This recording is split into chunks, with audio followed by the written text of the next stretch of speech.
Hello, welcome to episode 2. I'm Marquette from CampgroundViews.com. We're going to take you on a little adventure today and show you a unique fifth wheel design with a door and the slide. And then after that, we're going to go to a state park in Florida where you can ride some amazing mountain bike trails straight from camp.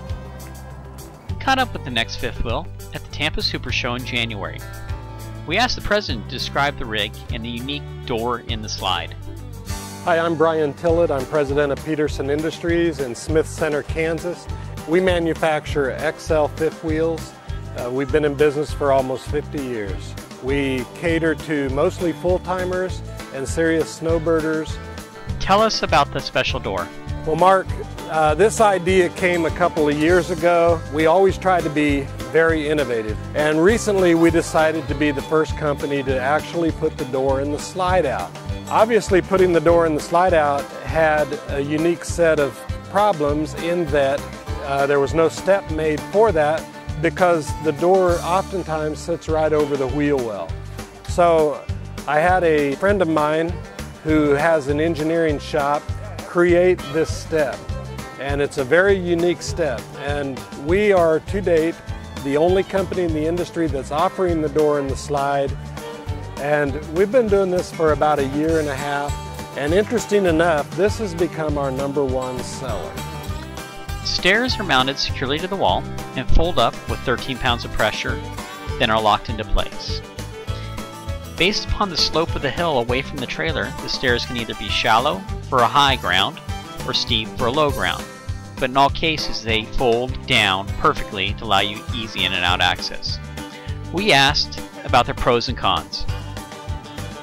The only real disadvantage is that we hear that, okay, there might be some campgrounds where I can't do this or I'll be off the pad.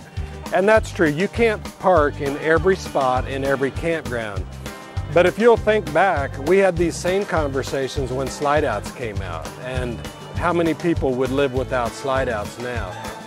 Interior's where the biggest advantage comes in, and that's the most important because that's where we live.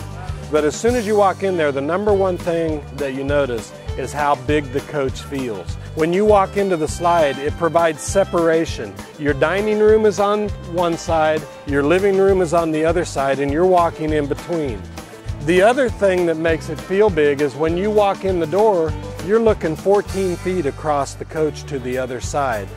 The last feature that makes this really nice is that on every unit that has the door and the slide out, we've got a very spacious coat closet right inside the door with a shelf where you can put your shoes inside the closet instead of having to have them lay out on the floor. Thank you, Bryan, for the great information. Now on to the state park. All right, well here we are at the Alafia or Alafia.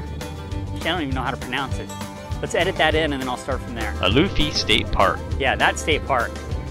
We're here because they've got a great campground at the Florida State Park. They build themselves as America's best state parks, and I think these trails will prove why.